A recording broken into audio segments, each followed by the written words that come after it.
Hello, scholars. Welcome back. Today is Tuesday, April 21st, 2020. And get ready, scholars. Today, we are going to read a new book. Silent excitement.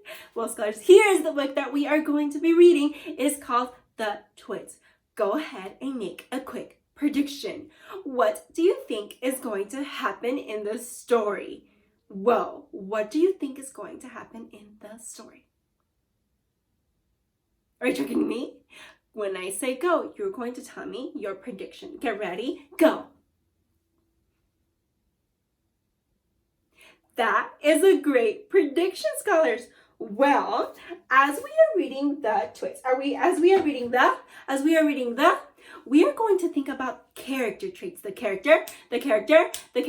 Oh, I know that you are already observant and you have already looked at my chart and observed my chart. We are going to be focused on character traits. Character traits, get ready, go. Character traits are the words that describe how a character is as a person, found through their thoughts, actions, dialogue, and feelings. Your turn, get ready, go. Character traits are the...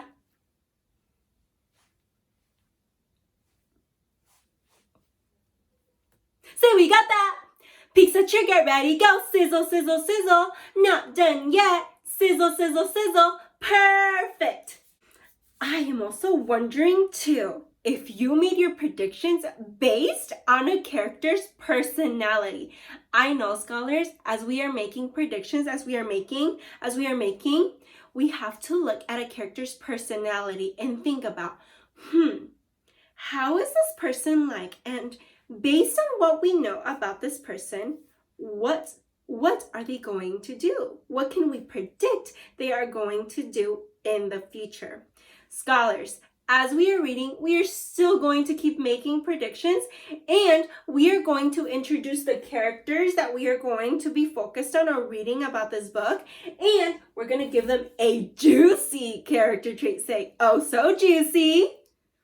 Yeah, and we are going to make sure that we get the best evidence today. So let's go ahead and read, and I cannot wait. All right, The Twits, illustrated by Quentin Blake. Chapter 1, Hairy Faces.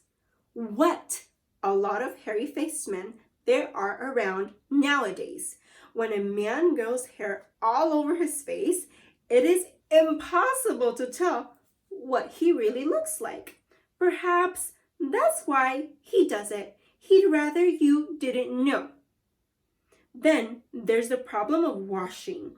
When the very hairy ones wash their face, it must be as big a job as when you and I wash the hair on our heads. So what I want to know is, how often do all these hairy-faced men wash their faces? Is it only once a week? Like us on Sunday nights? And do they shampoo it? Do they use a hair dryer? Do they rub hair tonic in to stop their faces from going bald?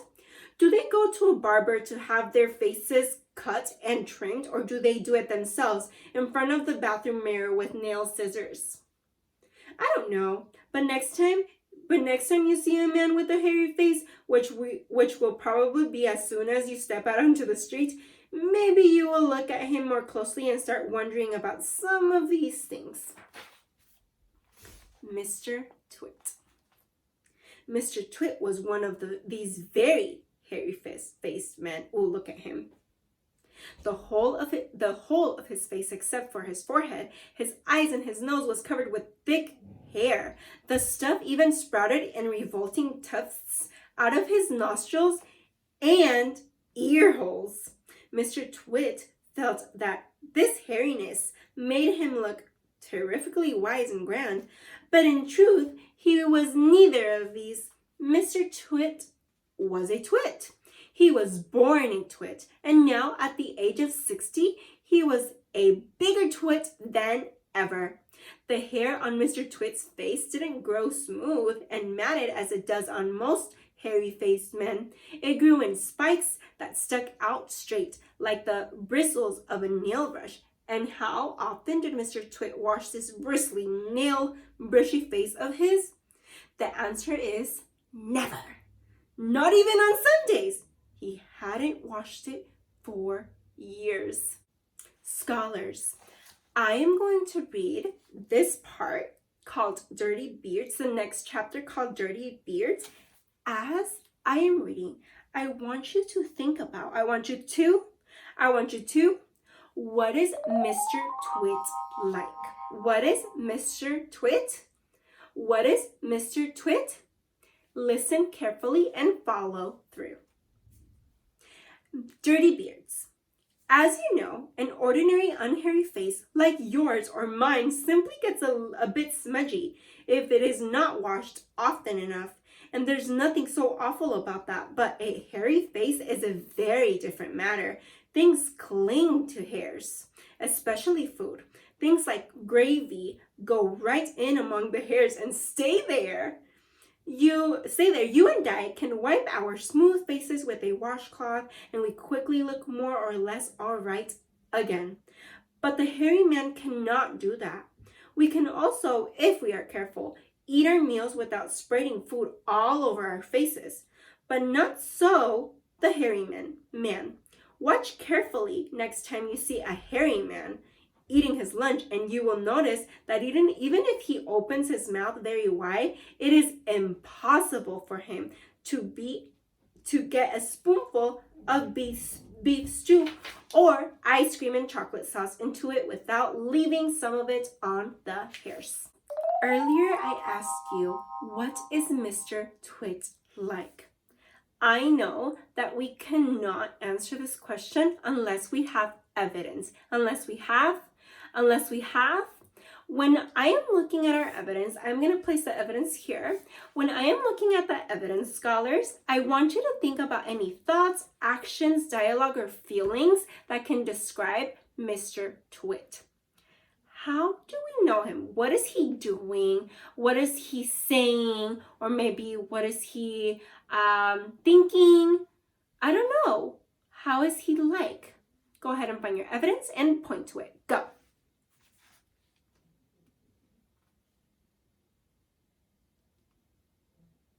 Checking me? Whoa. That is great evidence, scholars. This is my evidence. Oh, I wonder if your evidence matched mine.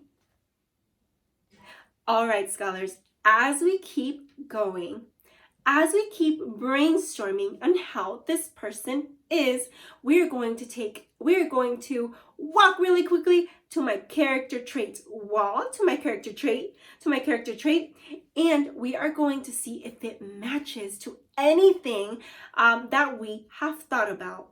Get ready? Come with me. All right, so let's see.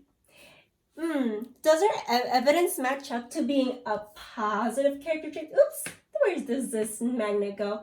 A positive character trait, a neutral character trait, or a negative character trait? What do you think? Point to it. Go. Yes, ding, ding, ding, you got it. Yes, it is a negative character trait. Can you figure out a character trait that best describes our evidence? Go.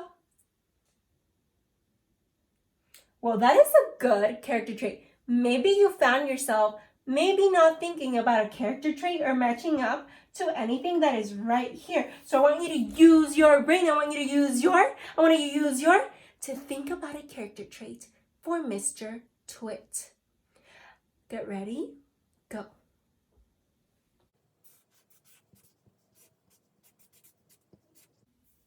All right, scholars, now that I have written my character, we are going to be focusing on Mr. Twit. Scholars, I know in order for me to have a very strong character trait, I have to begin with my evidence. In our book, I left my pen or my marker over there. In the book, I know that it says that Mr. Twit grows a beard because he thinks it makes him look wise. So I'm going to write that down. I also know, scholars, that he hasn't washed his face ever. So I'm going to write that down as well.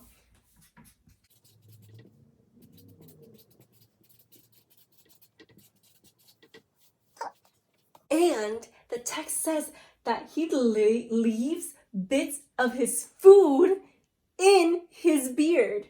So I'm going to write that right here. So leaves food in beard. All right, scholars, now that we have our evidence, let's add in our character traits. Let's start right here.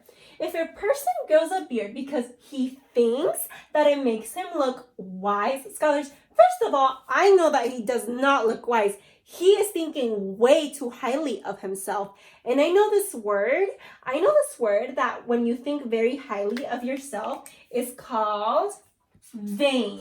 So I'm going to write that down.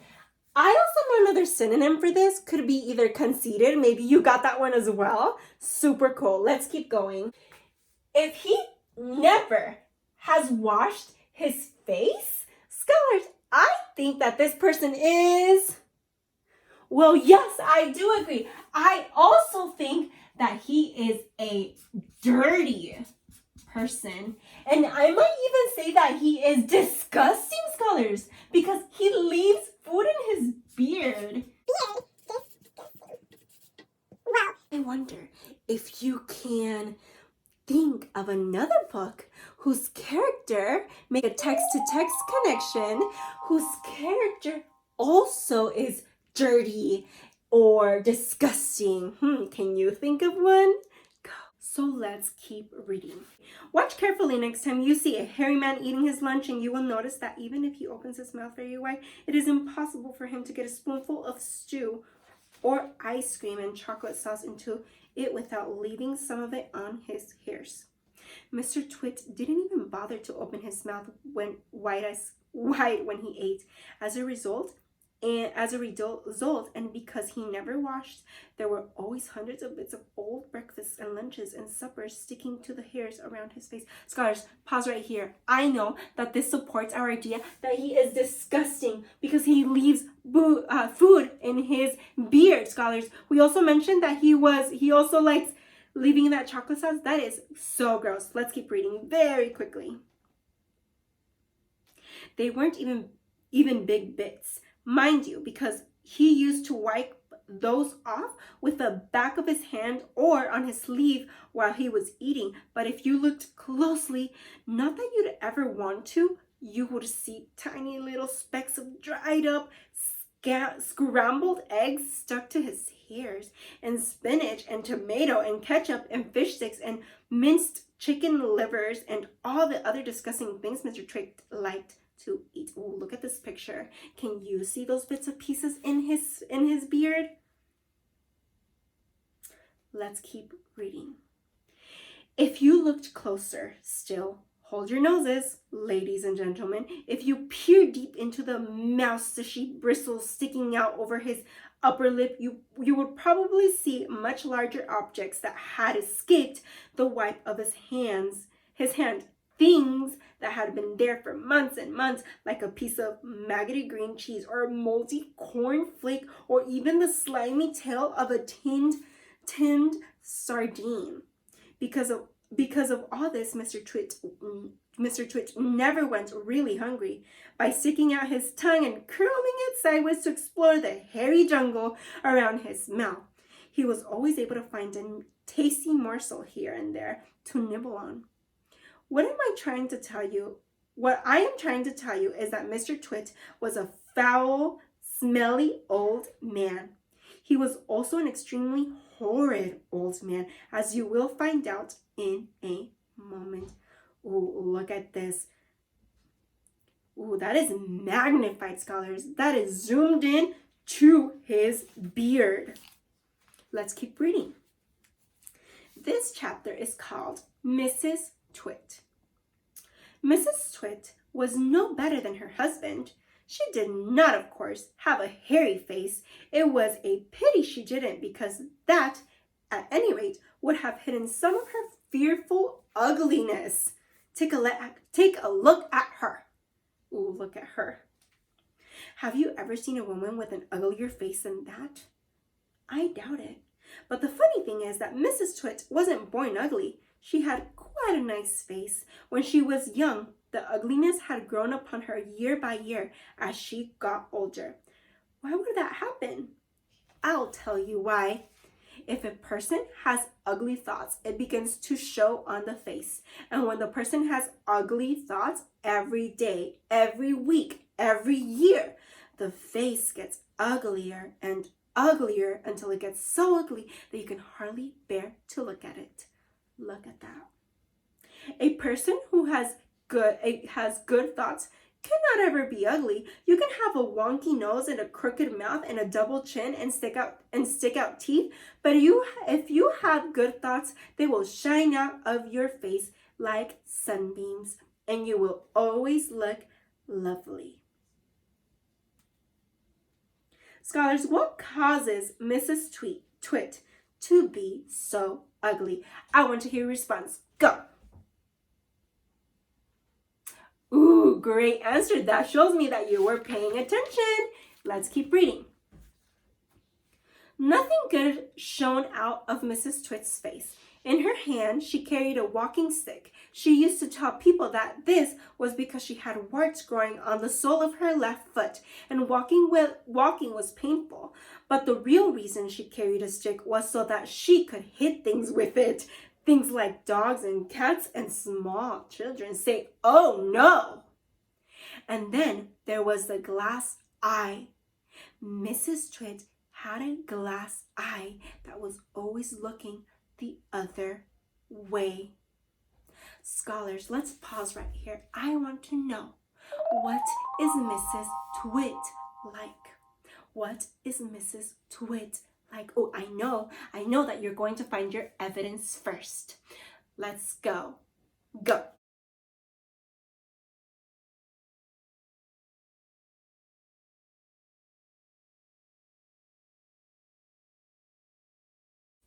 Great evidence, scholars. My evidence, I said, scholars, that she carries a walking stick to hit children with. So I'm going to write that down on my evidence. So, all right, scholars, we know that she carries a walking stick to hit children with. If a person does this, if she is not considering other people's feelings, what is a character trait that we can use for Mrs. Twit? When I say go, I want you to say it out loud. Go. That is a great character trait, scholars.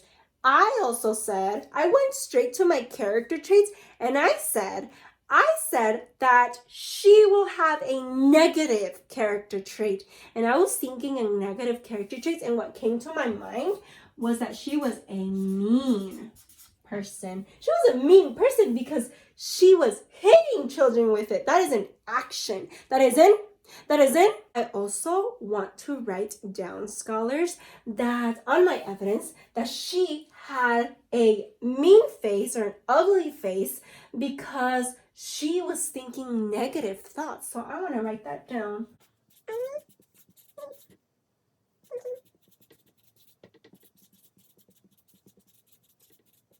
So I want to say, if she had an ugly face and thinking negative thoughts, of course I'm going to say that this is a negative. She was thinking negatively. So I think this makes her ugly. Let's keep reading and see if we can find out more character traits for both of these characters. The next chapter is called The Glass Eye. You can play a lot of tricks with the glass eye because you can take it out and pop it back in again anytime you like. You can bet your life Mrs. Twit knew all the tricks. One morning, she took out her glass eye and dropped it into Mr. Twit's mug of beer when he wasn't looking. Scholars, what do you think Mrs. Twit will do with her glass eye? Scholars, make a quick prediction. I know when we make quick predictions, we look at the character's personality, we look at the characters. Scholars, we know that Mrs. Twit is mean and ugly. If she is mean and ugly, I am predicting, I don't know, you tell me first. Go.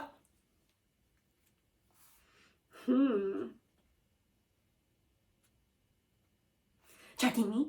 That is a great prediction, scholars. I think my prediction is probably, I don't know. I know that she's going to do something mean with her glass eye. And since Mr. Twit is her husband, then I think that maybe she's going to do something with her glass eye and maybe, I don't know, play a trick. Or maybe scare Mr. Twit. I don't know. Let's keep reading. Mr. Twit sat there drinking the beer slowly.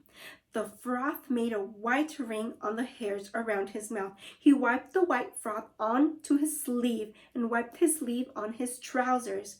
"You're plotting something," Mrs. Twit said, keeping her back turned so he wouldn't see that she had taken out her glass eye. "Whenever you go all quiet like that, I know very well you're plotting something." Oh, look at that. Mrs. Twit was right. Mr. Twit was plotting away like mad. He was trying to think up a really nasty trick he could play on his wife that day. "You'd better be careful," Mrs. Twit said, "because when I see you starting to plot, I watch you like a wombat." "Oh, do shut up, you old hag," Mr. Twit said. He went on drinking his beer, and his evil mind kept working away on the latest horrid trick he was going to play on the old woman. Suddenly, as Mr. Twit tripped the last drop of beer down his throat, he caught sight of Mrs. Twit's awful glass eye staring up at him from the bottom of the mug. It made him jump. "I told you I was watching you," cackled Mrs. Twit. "I've got eyes everywhere, so you'd better be careful." Well, scholars, what else did we learn about the Twits' personalities? What else did we learn? Yes, I love that answer, scholars. I do think that. I also think that these two characters, Mr. Twit and Mrs. Twit, are tricksters. They are both tricksters because they were plotting tricks to each other. So I want to make sure that I write that down on my chart. So write with me. Go.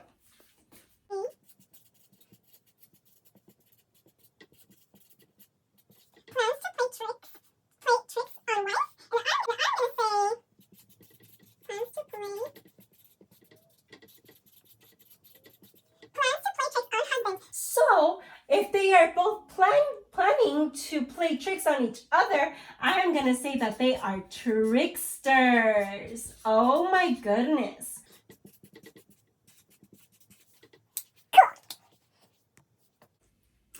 All right, scholars, that is all for today. Thank you so much for joining me. You were thinking so good today. I heard your thinking, and I knew that you had really great character traits, scholars.